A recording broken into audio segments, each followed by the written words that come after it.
আসসালামু আলাইকুম।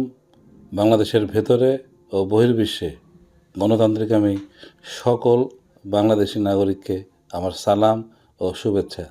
আমি মোহাম্মদ আরিফুর রহমান দোলন ত্রয়োদশ জাতীয় সংসদ নির্বাচনে স্বতন্ত্র প্রার্থী হিসেবে জাহাজ প্রতীক নিয়ে নির্বাচনী ময়দানে আছি।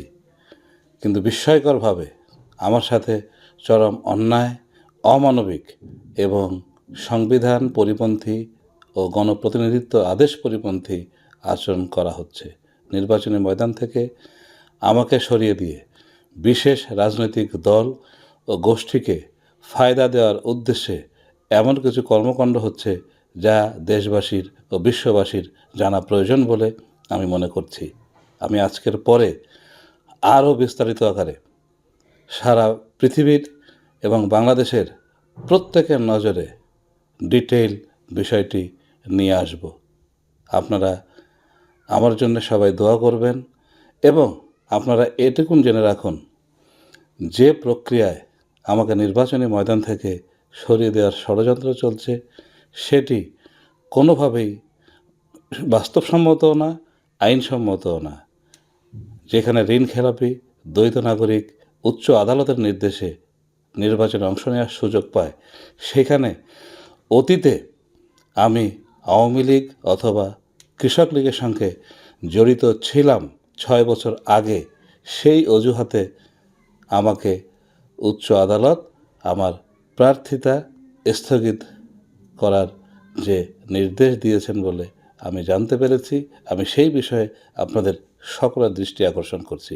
জনৈক জুনায়েদ হোসেন যে রিট করেছিলেন উচ্চ আদালতে, হাইকোর্টে, সেই রিট প্রথমে খারিজ করা হয়, পরবর্তীতে তিনি লিভ টু আপিল করেন। চেম্বার জজ ফুল কোর্টে আপিল বিভাগে যে শুনানি করেন, সেই সেটি শুনানির জন্যে গৃহীত হয় এবং আমার প্রার্থিতা স্থগিত করার সিদ্ধান্ত হয় বলে জানা যায়। এই বিষয়ে আমি বলতে চাই যে দেশের প্রচলিত আইনে এটি করার কোনো সুযোগ নাই। একটি দলের সদস্য হওয়ার কারণে সেটি যদি অপরাধ হয়, তাহলে বাংলাদেশের কোটি কোটি মানুষ আজ অপরাধী। আপনি আওয়ামী লীগ করতেন অথবা আওয়ামী লীগকে সমর্থন করেন, অতীতে আওয়ামী লীগের কোনো কর্মকাণ্ডে ছিলেন, তাদেরকে কি ভোট দানে বিরত থাকার জন্যে কোনো নির্দেশ দিচ্ছেন?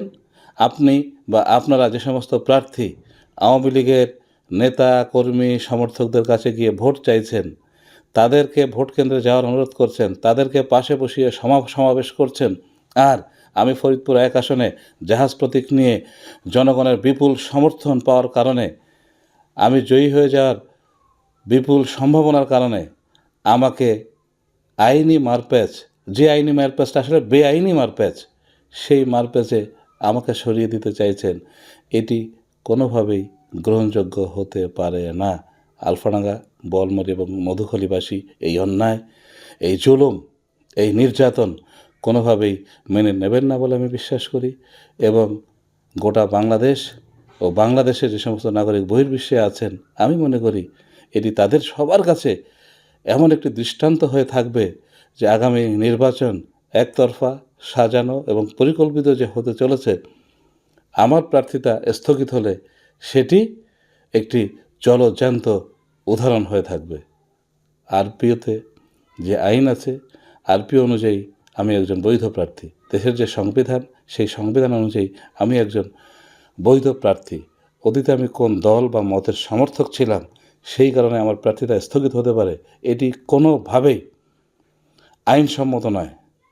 তো আমি আশা করব দেশের উচ্চ আদালত স্বতঃপ্রণোদিত হয়ে আমার প্রার্থিতা ফেরত দেবেন এবং প্রমাণ করবেন যে উচ্চ আদালত সত্যিকার অর্থে ন্যায় বিচারের পক্ষে।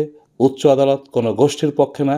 উচ্চ আদালত কোনোভাবেই দেশের যে সংবিধান, সেই সংবিধানের বাইরে গিয়ে কোনো কাজ করেন না, করতে পারেন না। সাধারণ মানুষকে আমি এটি আরও ভালোভাবে জ্ঞাত করতে চাই যে ফরিদপুর 1 আসনে আমার বিগত দিনের যে সামাজিক কর্মকাণ্ড, সেই সামাজিক কর্মকাণ্ডে ভীত হয়ে আজকে কোনো দল বা প্রার্থী তারা মনে করছে তাদের পরাজয় অনিবার্য যদি আমি নির্বাচনী ময়দানে থাকি। আমি অবিলম্বে আমার প্রার্থিতা ফেরত দেওয়ার আবেদন জানাচ্ছি, অনুরোধ করছি।